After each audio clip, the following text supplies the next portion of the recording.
Les grands crimes de l'histoire. L'assassinat d'Henri IV. La succession de Clèves et de Juliers. Le 25 mars 1609, le décès sans héritier de Jean-Guillaume de Clèves, duc de Clèves de Berg et de Juliers, comte de la Marque et de Ravensberg, représente un nouveau risque de crise en Europe. Ces trois sœurs avaient été mariées entre 1574 et 1579, respectivement au duc de Prusse, Albert Frédéric, au comte palatin de Neubourg, Philippe-Louis de Wittelsbach et au comte palatin de Deux-Ponts, Jean Ier. Ces trois familles se disputent la succession de ces riches territoires. Henri IV redoute leur récupération par Rodolphe II, empereur du Saint-Empire romain germanique, qui envisage en effet d'ajouter ces principautés aux possessions des Habsbourg aux Pays-Bas espagnols. Rodolphe II s'empare de Juliers lorsqu'un accord semble se dessiner pour la succession de Jean-Guillaume de Clèves. Les héritiers lésés demandent l'aide d'Henri IV, lequel prépare alors une expédition militaire d'envergure. Il prend ainsi parti pour des princes protestants dans un conflit les opposant à un empereur catholique, au risque de voir l'Europe s'embraser, ce qui renforce le trouble au sein d'une partie de la population française. L'assassinat. L'assassinat est perpétré dans les derniers jours précédant le déclenchement d'une expédition militaire qui risque de relancer les conflits en Europe, et alors qu'a lieu le couronnement de Marie de Médicis. Lors d'une journée où le roi est très occupé, Ravaillac semble profiter d'une opportunité fortuite pour commettre son crime. De nombreuses prédictions dans une époque encore fortement marquée par la superstition, de nombreux signes auraient annoncé la mort du roi. Lui-même aurait vu en rêve une maison de la rue de la Ferronnerie lui tomber dessus. Richelieu rapporte dans ses mémoires plusieurs signes annonciateurs. Nicolas Pasquier, le fils du magistrat Étienne Pasquier, mentionne également de nombreux événements prédictifs, tout comme Eudes de Mézeray et le duc de la Force. Les derniers jours du roi. Le couronnement de Marie de Médicis, prévu initialement après son mariage avec Henri IV, repoussé pour des raisons financières, redevient d'actualité avec la préparation de l'expédition militaire devant libérer Julias. Bien qu'assez réticent, le roi consent à ce couronnement qui a lieu à la basilique Saint-Denis le 13 mai 1610. Après plusieurs reports, et prend même plaisir à participer à ces préparatifs. Lors de la cérémonie, Henri IV se montre jovial et ému. Il prend le dauphin dans ses bras et s'exclame « Messieurs, voici le roi ». Revenu au Louvre, il refuse de recevoir un certain Delabrosse, médecin et astrologue du comte de Soissons, qui veut le mettre en garde contre la journée du lendemain. Henri IV a prévu de la consacrer aux derniers détails de son expédition militaire. Une chasse permettra de se délasser le samedi 15 et l'entrée solennelle de la reine Marie dans Paris, à la suite de son couronnement, doit avoir lieu le dimanche 16. Le lundi 17 mai 1610, Henri IV doit rejoindre son armée. Le 14 mai au matin, Henri IV semble soucieux. Peu avant 4 heures de l'après-midi, il décide de se rendre à l'Arsenal, à l'est de Paris, pour s'entretenir avec son conseiller, le duc de Sully, surintendant des finances, qui est cloué au lit pour une grippe. Le domicile de Sully étant proche, le roi juge inutile de se faire escorter par la garde à cheval. Il est protégé par une faible escorte de fantassins et accompagné dans son vaste carrosse par 4 de ses officiers, dont le duc de la Force, le duc d'Épernon et le duc de Montbazon. Voulant voir les préparatifs prévus pour l'entrée solennelle à Paris de Marie de Médicis, il décide au dernier moment de son trajet de faire lever les rideaux de cuir de sa voiture. François Ravaillac suit le cortège royal dès sa sortie du Louvre. Catholique fervent, victime de visions souvent violentes, il est tourmenté depuis plusieurs années par l'idée de tuer le roi.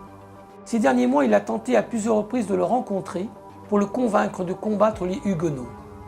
Ayant volé un couteau dans une auberge, il s'est finalement résolu au régicide. Ravaillac rattrape le cortège royal rue de la Ferronnerie, un axe étroit de 4 mètres de largeur situé à environ 500 mètres à l'est du Louvre, dans l'actuel quartier des Halles. Une charrette de foin et un haquet chargé de tonneaux de vin y manœuvrent avec difficulté et provoquent un encombrement. Le convoi est donc bloqué, juste devant une auberge nommée au cœur couronné transpercé d'une flèche. Des valets de pied se tenant sur le marchepied du carrosse s'éloignent pour disperser la foule qui reconnaît le roi, lequel salue les badauds en donnant la tête. Ravaillac profite alors de l'aubaine et se précipite. Il porte 3 coups. Le premier touche le roi sans dommage majeur près de l'aisselle. Le second, mortel, l'atteint au poumon droit, sectionnant cave et aorte. Le dernier perce la manche du duc de Montbazon, venu s'interposer. Un des officiers d'Henri IV, le baron de Courtomère, aperçoit dans la rue un groupe de 8 à 10 hommes à pied et 2 à cheval qui se précipitent sur Ravaillac en criant « Il faut qu'il meure !» Et le baron parvient à les faire fuir. Ramené à grand train au Louvre où accourt le premier médecin du roi Antoine Petit et l'archevêque d'Embrun, Honoré du Lorentz, Henri IV y meurt aussitôt. Son méfait commis, Ravaillac n'a pas cherché à s'enfuir. Le duc d'Épernon s'interpose pour lui éviter d'être lynché par la foule. Il amène le régicide à l'hôtel de Retz, proche, où il reste 48 heures. On le laisse voir par de nombreuses personnes. En témoignent en particulier Pierre Mathieu et Pierre Coton, jésuites confesseurs du roi, qui essayent de le convaincre de ne pas impliquer son ordre, suivi en cela par plusieurs autres membres de cet ordre. Ravaillac est finalement conduit pour une journée à l'hôtel particulier du duc d'Épernon, puis légalement transféré à la conciergerie.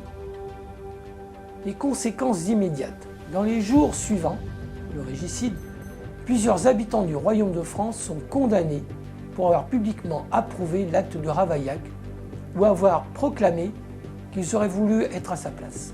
Les jésuites sont l'objet d'accusations plus ou moins directes, en particulier le confesseur du roi. Le 8 juin 1610, le Parlement de Paris interdit l'ouvrage du jésuite Juan Mariana, justifiant le régicide.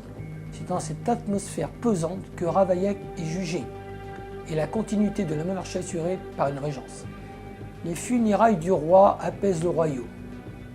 Procès et suppliques de Ravaillac. Le régicide reconnaît que son acte est mauvais, mais espère que Dieu lui accordera son pardon, car selon lui, son intention était bonne. Pour Jean-Christophe Petit-Fils, son procès, qui dure 10 jours et est présidé par Achille Ier de Harlay, est malmené. La recherche d'éventuels complices, qui semble la principale préoccupation des juges, est très rapidement abandonnée. La famille de Ravaillac n'est pas entendue, tout comme plusieurs témoins importants. Ravaillac n'est interrogé ni sur ses croyances religieuses, ni sur ses motivations. Comme l'avait déjà souligné Roland Hounier, ces juges ne peuvent concevoir qu'un homme d'aussi basse extraction ait pu fomenter seul un tel acte.